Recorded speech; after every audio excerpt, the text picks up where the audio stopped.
എനിക്കിത് പറഞ്ഞു പ്രിപ്പയർ ആണെന്ന് എനിക്ക് പറഞ്ഞേ പറ്റൂ. എന്താ വെച്ചാല് ലീഗിനെ കുറിച്ചിട്ടാണ്, മുസ്ലിം ലീഗിനെ കുറിച്ച്. എന്റെ പാർട്ടി ഒന്നുമല്ല, എന്റെ പാർട്ടി അല്ലാതെ മാത്രമല്ല എനിക്ക് ദേഷ്യം തോന്നേണ്ട രണ്ടു മൂന്ന് കാര്യങ്ങളുണ്ട്. പ്രാദേശിക തലത്തിലട്ടാ, സംസ്ഥാന തലത്തിലല്ല, പ്രാദേശിക തലത്തിലൊക്കെ വിയോജിപ്പ് തോന്നേണ്ട സൗണ്ട് കുറച്ചേ വിയോജിപ്പ് തോന്നേണ്ട സംഗതികളുണ്ട്. എന്നാൽ കൂടി തന്നെ ദേശീയ തലത്തിലും അല്ലെങ്കിൽ ഇന്റർനാഷണൽ തലത്തിലൊക്കെ ശ്രദ്ധിക്കപ്പെടേണ്ട ഒരു വിഷയമാണ്.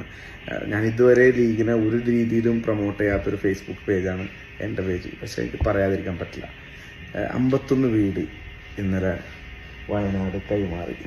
ഞാൻ അതിൻ്റെ വീഡിയോസ് ഇങ്ങനെ മാറി മാറി കണ്ടുകൊണ്ടിരിക്കാം.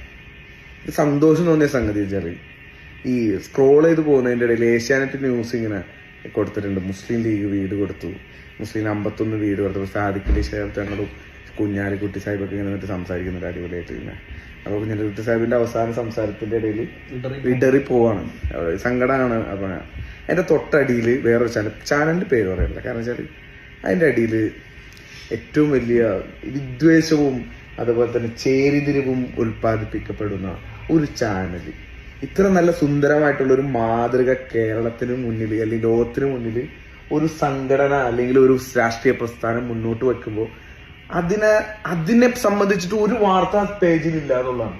അല്ലെങ്കിൽ ഇന്നത്തെ മുഖ്യധാര രാഷ്ട്രീയ പാർട്ടി അടക്കം കമ്മ്യൂണിസ്റ്റ് പാർട്ടിയിലടക്കം ആളുകൾ ചർച്ച ചെയ്തുകൊണ്ട് ഇയാളൊക്കെ കമ്മ്യൂണിസ്റ്റ് പാർട്ടിയുടെ ഒരു അനുഭാവിയാണ്.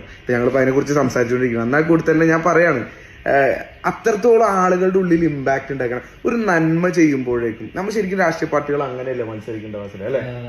ബിനീഷ് കൊടിയേരി അഭിനന്ദിച്ചിട്ടുണ്ട്, കുറെ പേര് അഭിനന്ദിച്ചിട്ടുണ്ട്. കാരണം ഇത്രത്തോളം ഒരു ശരിക്കും പറഞ്ഞാൽ ഗവൺമെന്റിന്റെ കൂടിയാണിത്. കേരള സംസ്ഥാനത്തിന്റെ അകത്ത് നടക്കുന്ന ഏറ്റവും ഒരു മാതൃകാപരമായിട്ടുള്ള പ്രവൃത്തിയാവുമ്പോ കേരള ജനതയും കേരളത്തിന്റെ ഭരണ സംവിധാനങ്ങളൊക്കെ അതില് ഭാഗമാക്കാവുന്ന. തീർച്ചയായും ഞാൻ അതിനകത്ത് കമന്റ് ഇട്ടതിൽ ഞങ്ങൾ ഒരുപോലെ ചിന്തിക്കുന്ന ഇടതുപക്ഷ ചിന്താഗതിയുള്ള ഒരുപാട് ആളുകൾ ആ പോസ്റ്റിന്റെ അടിയിൽ കമന്റുകൾ ചെയ്തിട്ടുണ്ട്. രണ്ടാമത്തെ കാര്യം എടുത്തു പറയേണ്ട ഒരു സംഗതി ഉണ്ട്, എന്താ അറിയോ, ഇത് വേണമെങ്കിൽ ഇവർക്ക് ഇലക്ഷന് മുമ്പ് ചെയ്യാമായിരുന്നു.